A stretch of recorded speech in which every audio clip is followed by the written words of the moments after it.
स्वागत है आपका आस्तिक स्पिरिचुअल सीक्रेट्स में। आज हम आपको एक ऐसी सत्य घटना के बारे में बताएंगे जिसे सुनकर आपके होश उड़ जाएंगे। जी हाँ, इस घटना में आप देखेंगे कि किस तरह भगवान कभी अपने भक्तों का विश्वास नहीं टूटने देते, चाहे उन्हें कुछ भी करना पड़े। ये कहानी है एक ऐसे डॉक्टर की जो भगवान पर विश्वास नहीं करता था, बस उसे अपने कर्म पर विश्वास था। लेकिन फिर एक दिन कुछ ऐसा हुआ कि उसका सारा का सारा जीवन ही बदल गया। आइए जानते हैं कि आखिर क्या है पूरा घटनाक्रम। चूंकि हमने इस वीडियो का टारगेट 1 लाख लाइक्स रखा है, तो बिना देरी किए लाइक का बटन दबा दें और कमेंट बॉक्स में हरिओम लिखें। एक प्रसिद्ध कैंसर स्पेशलिस्ट थे, नाम था मार्क। एक बार मार्क किसी सम्मेलन में भाग लेने के लिए किसी दूर के शहर जा रहे थे। वहां उनको उनकी नई मेडिकल रिसर्च के महान कार्य के लिए पुरस्कृत किया जाना था। वे बड़े उत्साहित थे। वे जल्दी से जल्दी वहां पहुंचना चाहते थे, क्योंकि उन्होंने इस रिसर्च के लिए सालों बहुत मेहनत की थी। वे बहुत उतावले थे उस पुरस्कार को पाने के लिए। वे हवाई यात्रा के माध्यम से वहां जा रहे थे। हवाई जहाज उड़ने के लगभग 2 घंटे के बाद उनके जहाज में तकनीकी खराबी आ गई, जिसके कारण उनके हवाई जहाज को आपातकालीन लैंडिंग करनी पड़ी।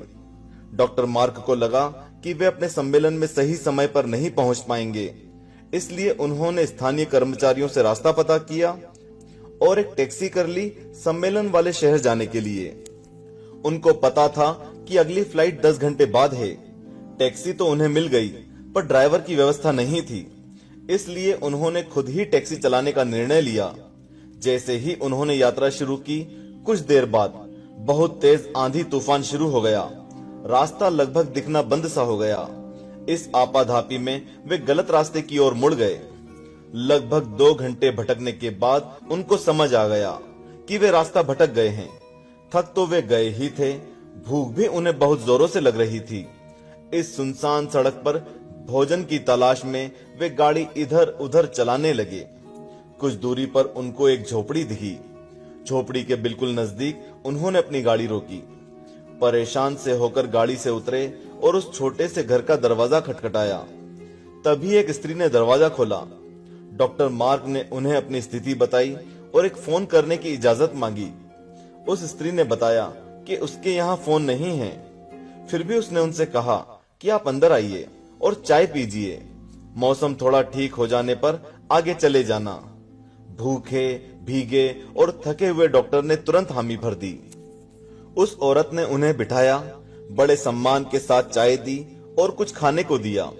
साथ ही उसने कहा, आइए, खाने से पहले भगवान से प्रार्थना करें और उनका धन्यवाद दें। डॉक्टर उस स्त्री की बात सुनकर मुस्कुरा दिए और बोले, मैं इन बातों पर विश्वास नहीं करता, मैं मेहनत पर विश्वास करता हूँ। आप अपनी प्रार्थना कर लें। टेबल से चाय की चुस्कियां लेते हुए डॉक्टर उस स्त्री को देखने लगे जो अपने छोटे से बच्चे के साथ प्रार्थना कर रही थी। उसने कई प्रकार की प्रार्थनाएं की। डॉक्टर मार्क को लगा कि हो ना हो, इस स्त्री को कुछ समस्या है। जैसे ही वह औरत अपने पूजा के स्थान से उठी, तो डॉक्टर ने पूछा, आपको भगवान से क्या चाहिए? क्या आपको लगता है कि भगवान आपकी प्रार्थनाएं सुनेंगे?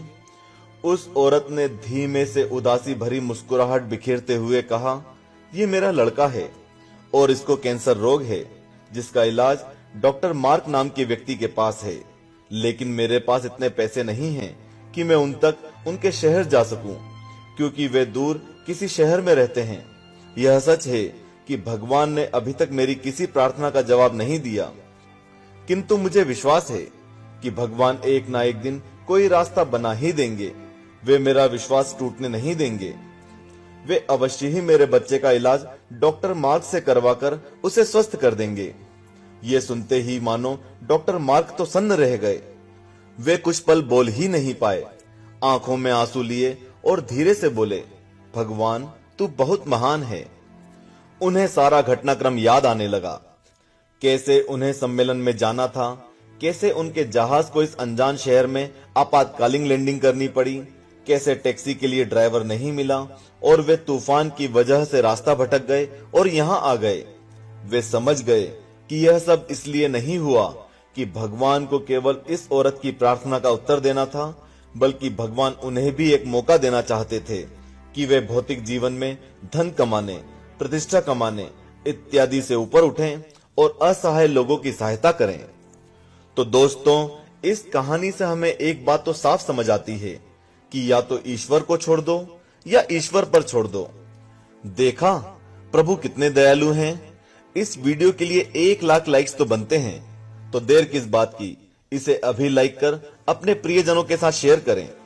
तो ऐसी सच्ची कथाएं और भी हैं, लेकिन वो आपसे मिस ना हो उसके लिए चैनल को सब्सक्राइब कर घंटी वाला निशान दबा दें। ओम नमः शिवाय। जय